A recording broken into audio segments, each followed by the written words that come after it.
those who have been at the forefront of this endeavor.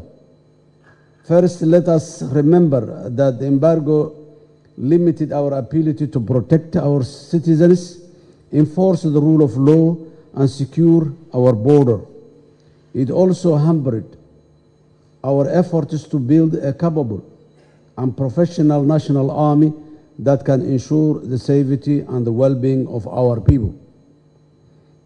Therefore, over the past decade, we have gradually enhanced our weapons and ammunition management have been ongoing for the whole of the last decade. Our journey towards lifting of the 31 years of arms embargo has been paved with the dedication of those who spared no effort.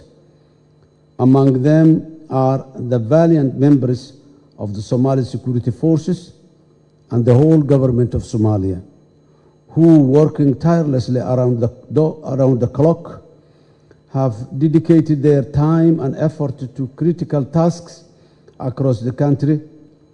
Their commitment has been exemplary, and we honor their contribution towards achieving this major goal.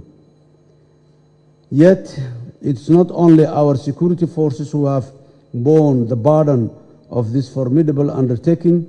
Civilians too have played an integral role in the process, showing resilience and determination in the face of the adversity. Implementing partners, both national and international, have stood by our side, contributing to their expertise and resources. Our friends and allies from within Somalia and beyond have lent their support, recognizing the collective importance of this journey towards a more secure and stable nation, Somalia. As we honor those who have dedicated their lives and those who have paid the ultimate sacrifice, let us renew our commitment to building on the successes we've achieved so far. The hard work made thus far underscores the gravity of our responsibility and the importance of ensuring that our efforts contribute to the continuation of strengthening our weapons and ammunition systems across the country. In particular, I wanted to extend a special thanks to the United Kingdom, the pen holder of the United Nations Security Council resolutions on the arms embargo in Somalia. Their commitment and support throughout the negotiation process, as well as their day-to-day involvement in supporting Somalia implement our national weapons and ammunition management priorities and objectives, has been invaluable. Furthermore, our friends and allies' dedication has been a beacon, guiding us through the challenges and ensuring the success of our collective undertaking. The resources, expertise, and the collaborative spirit has reinvigorated our effort, making the lifting of arms embargo not just a possibility, but a reality. The lifting of the arms embargo is not just a policy change, it is a recognition of the collective determination and resolve that has brought us to this historic moment today.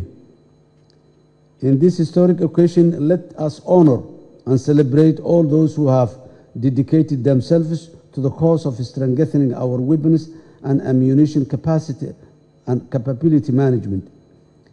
Those who are with us today and those who are no longer among us. Their contribution, whether through tireless efforts, sacrifices, and support, have brought us to this important juncture.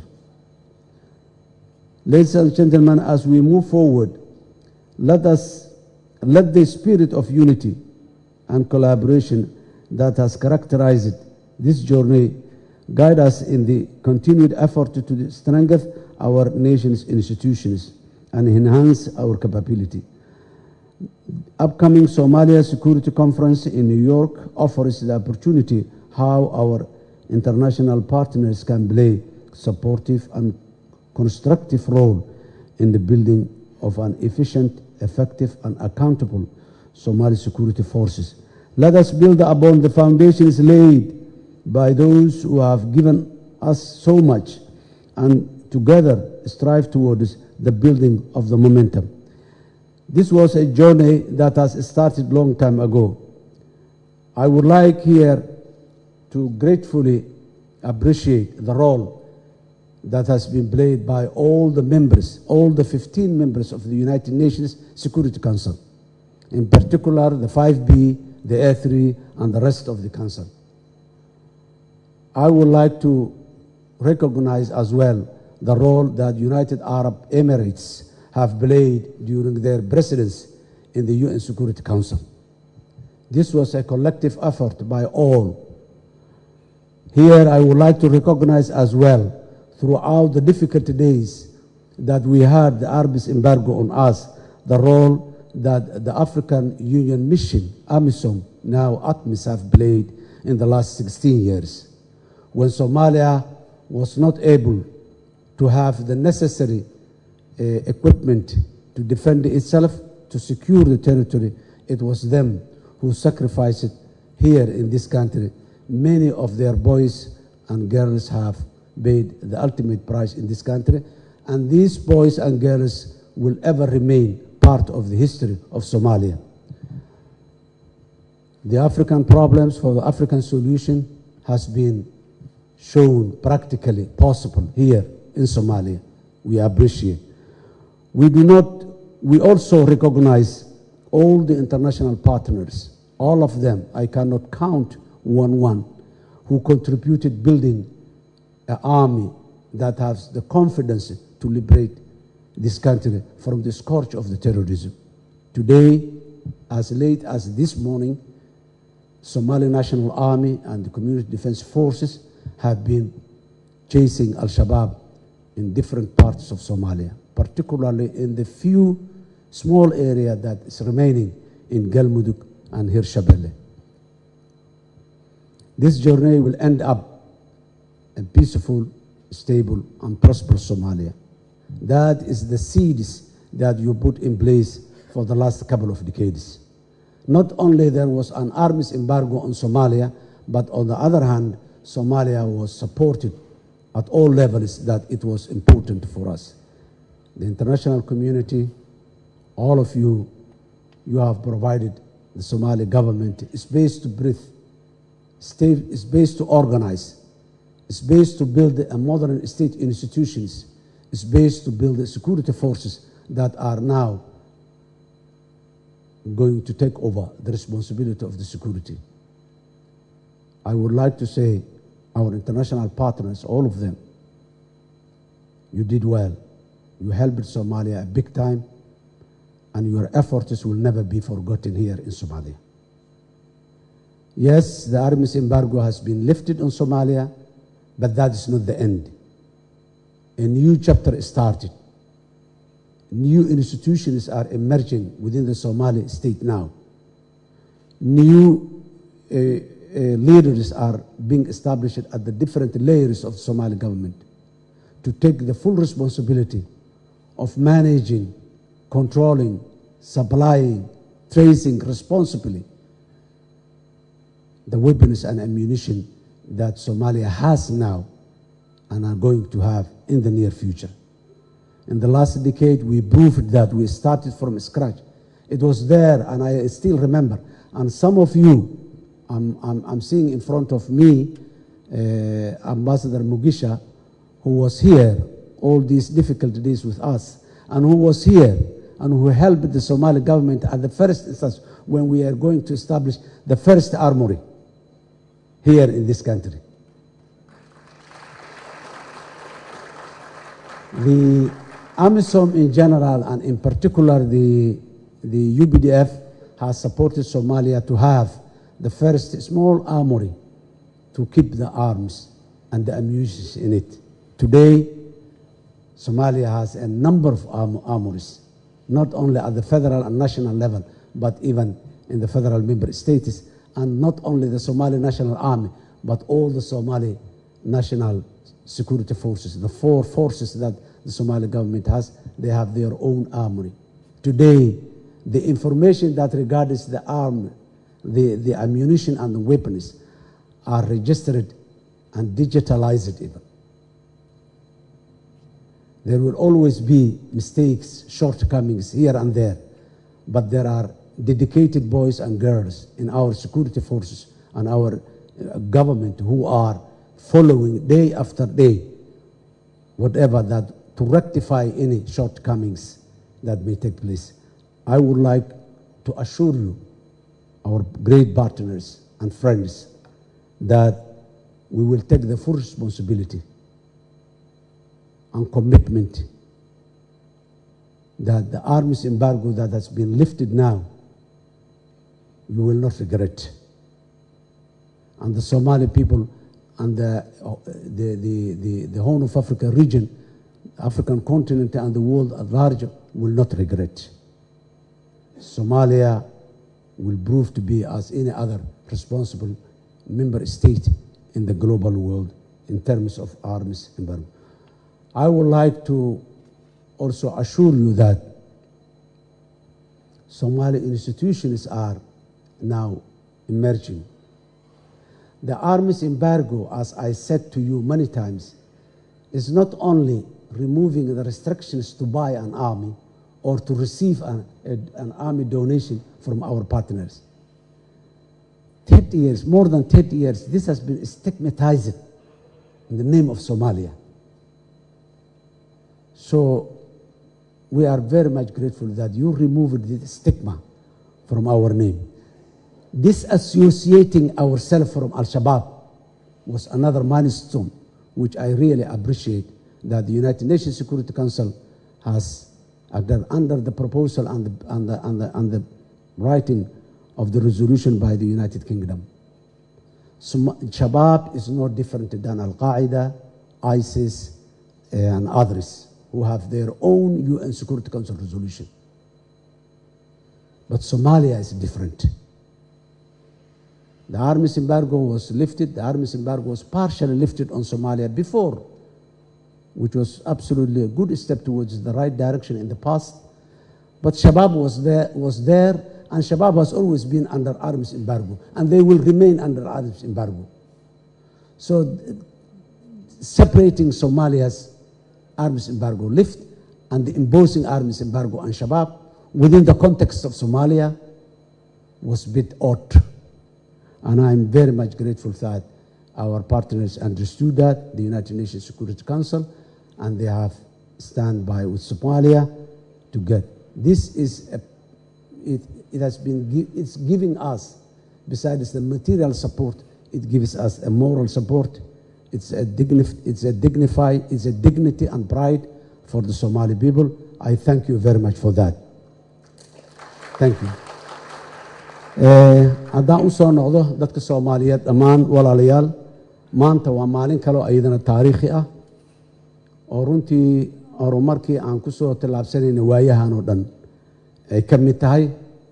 kuwo kalena waa noo dhiman yihiin insha Allah oo aan gaari doono haddii Alla yiraahdo.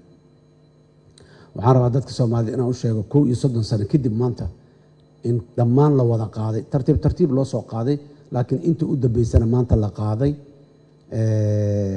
cunaqabateynta hubka ee dalkan saarneed. cunaqabateynta hubka sidaan daba u sheegay ma ahayn kaliya inaan hub gada karin ama inaan hubna la sii karin, laakiin waxay ahayd bar madow oo Soomaalida ku taalo.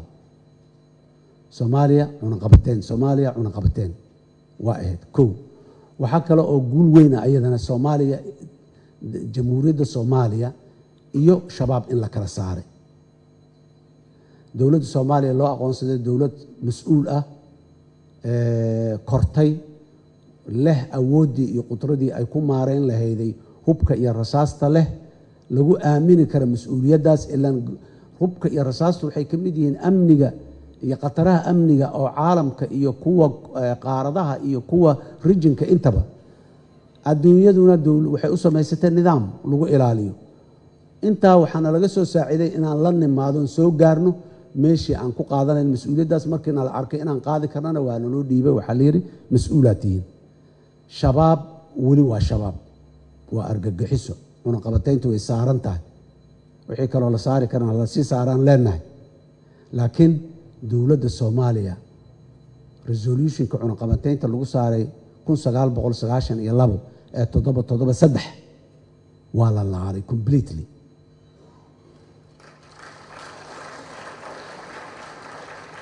waxaana laga rabaa cayaarta iyo sheekadu kuma dhammaanin cunaqabateynta hubka waa la qaaday mas'uuliyad cusub ka dhalatay dowladda Soomaaliya waxay yeelan doontaa hay'ado cusub oo hadda dhalanayo waxay yeelan doontaa madax cusub oo kale oo mustawa ka soo dowladda ah leh lakabyada dowladda kala duwan oo dhan oo mas'uul ka noqon doona meesha maanta joogaan inay ka sii qurxiyaan habka maamulka hubka iyo rasaasta ma doonayno adduunyada inay ka qoomamayso bir war kuwan maxaan hubka cunaqabateynta maxaa looga qaado kuwan in la yiraahdo ma doonayno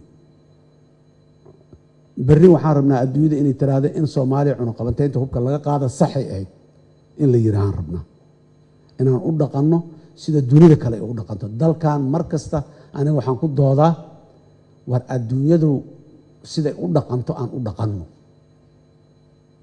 waa soo qaadnay wadadaas meel fiican aan soo gaarnay inta noo dhiman waa dhiman dadka Soomaaliyeed waxaan rabaa ultimately walwal ma jiro walaahow ma jiro Soomaaliya muxuu ahaay wadadii way ku dhacday horeyay ugu soo dhacday way ku soo socotay haddana way ku sii socotaa shaqadan la qabtay haday tahay ku biirista suuqa Afrika haday tahay cunaqabateynta ma aha shaqo maalin bilaabatay oo maalin dhamaatay shaqo soo socotay dad kala duwan xukuumado kala duwan hogaamiyaal iyo madaxweynayaal kala duwan ay qaarkood soo bilaabeen qaarkood ay wax ka soo qabteen meesha blokeeti la soo dul saaray ayaa meesha lagu yimid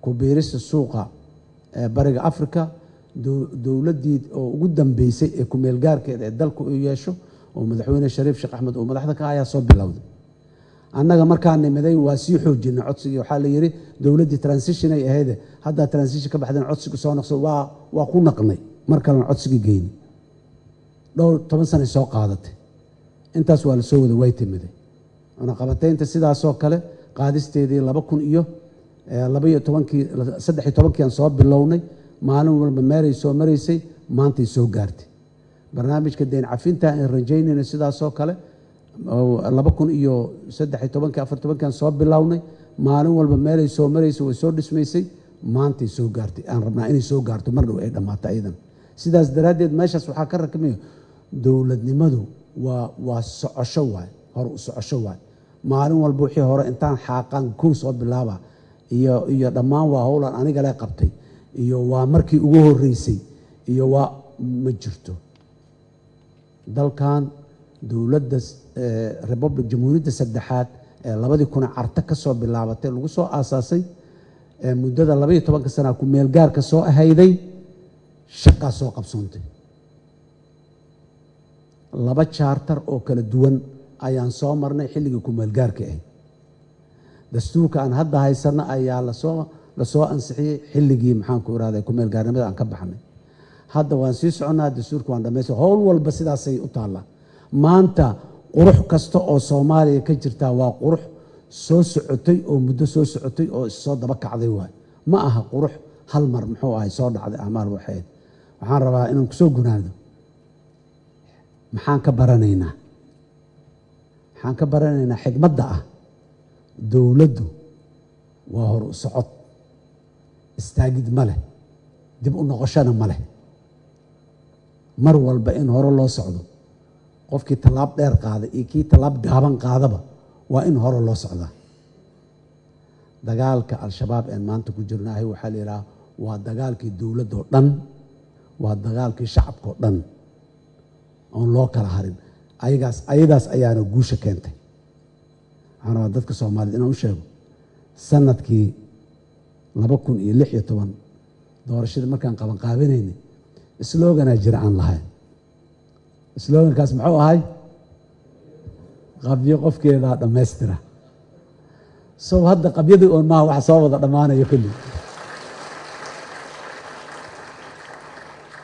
aad iyo aad ayaan ugu faraxsanahay hawlo badan oo rag iga horeeyay soo bilaabeen inaan door weyn ku lahay markii hore iyo markaanba howlo badan oo maanta gabagaba jooga ama soo dhammaaday ama qaar ay dhammaanayaan waqtigii dowladda Soomaaliya ay bilaabaysay inaan aniga madaxweyne ka ahay ayadana aad iyo aad ayay ugu faraxsanahay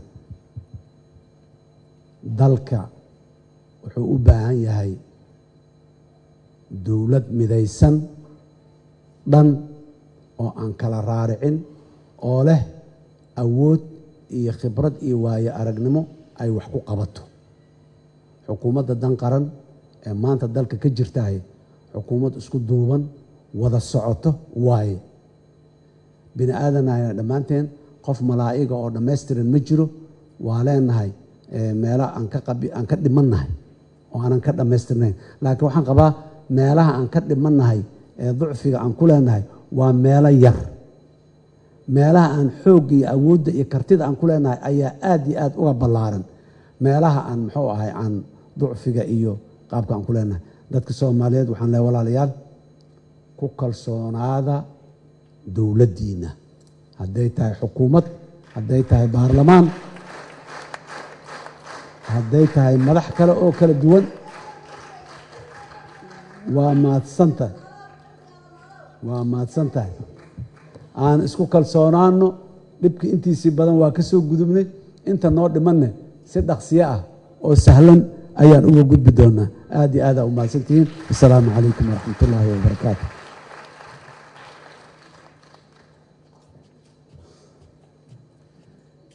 aad iyo aad ayuu mahadsan yahay madaxweynaha jamhuuriyadda federaalka Soomaaliya mudane Hassan Sheekh Maxamuud khudbadaasi qiimaha leh khudbadaasi ayaana ugu dambeysay barnaamijkan aanu maanta aanu ugu dabaaldegaynay munaasabadda guusha taariikhiga ah ee go'aanka qaramada midoobay ay cunaqabateynta uga qaaday Soomaaliya marka aad iyo aad baad u mahadsantihiin. On behalf of the organizing team, I would like to thank